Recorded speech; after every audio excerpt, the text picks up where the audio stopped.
Hello, I'm Moira Alderson with the BBC News. Reports from Sudan say that fighting between the forces of two rival generals has continued in the capital Khartoum, despite their declarations of a temporary truce.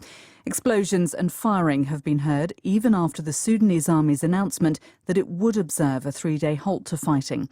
Our correspondent, Kalkitan Yibatal, in neighbouring Ethiopia, has more details.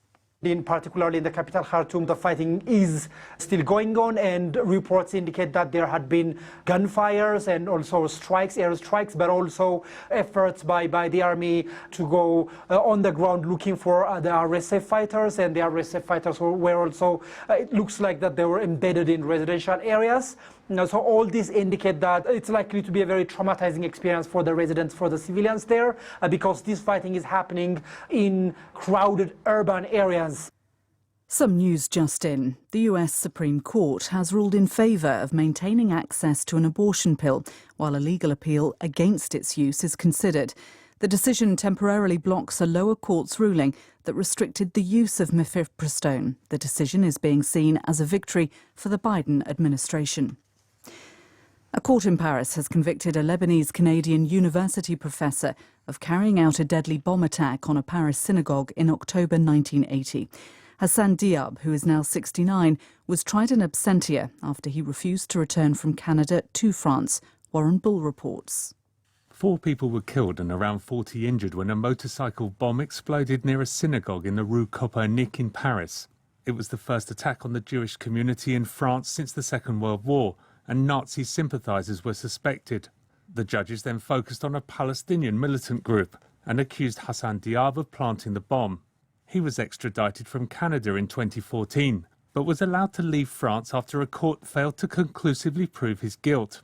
The murder charges were then reinstated, but France did not issue a new arrest warrant, and Diab refused to return. Canada must now decide whether to extradite him again to serve a life sentence. Peru's former president, Alejandro Toledo, has turned himself in to US officials for extradition to his home country, where he faces corruption charges. His lawyers had unsuccessfully tried to block the move. Mr. Toledo could be jailed for up to 20 years. More details from Mimi Swaby. These corruption and money laundering scandals all centre around him supposedly receiving $25 million from the Brazilian construction company Odebrecht in exchange for help in obtaining public work contracts. Obviously, Mr. Toledo has denied soliciting or receiving bribes, and he has not been criminally charged in the US. That is important to note. World News from the BBC.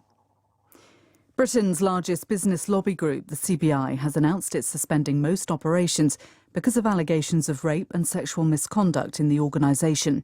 In a statement, the CBI said it would stop all policy and membership activity until June. Mark Ashdown reports.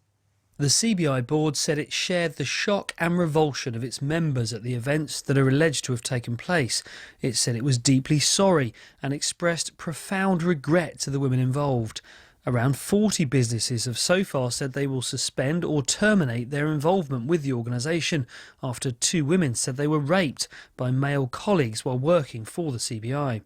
The police are investigating those allegations, and independent lawyers have been looking into a series of separate claims of sexual harassment, bullying and drug taking which date back to 2015. The Hungarian Prime Minister Viktor Orban has cast doubt on Ukraine's long-held ambition to join NATO.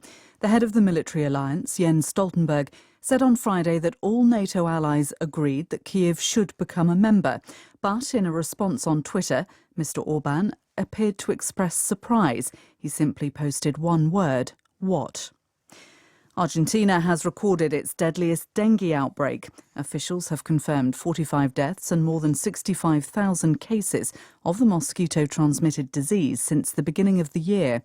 The figures emerged on Friday, only hours after the Minister of Health assured Argentines that the rate of infection was slowing. Lawyers acting for relatives of Halyna Hutchins, the cinematographer killed by a bullet fired from a prop gun held by Alec Baldwin, say they intend to proceed with a civil lawsuit against the actor. They said that Ms. Hutchins' family was committed to holding him accountable for pointing a loaded gun and killing her during filming for the movie Rust. Manslaughter charges against Mr. Baldwin were formally dropped on Friday.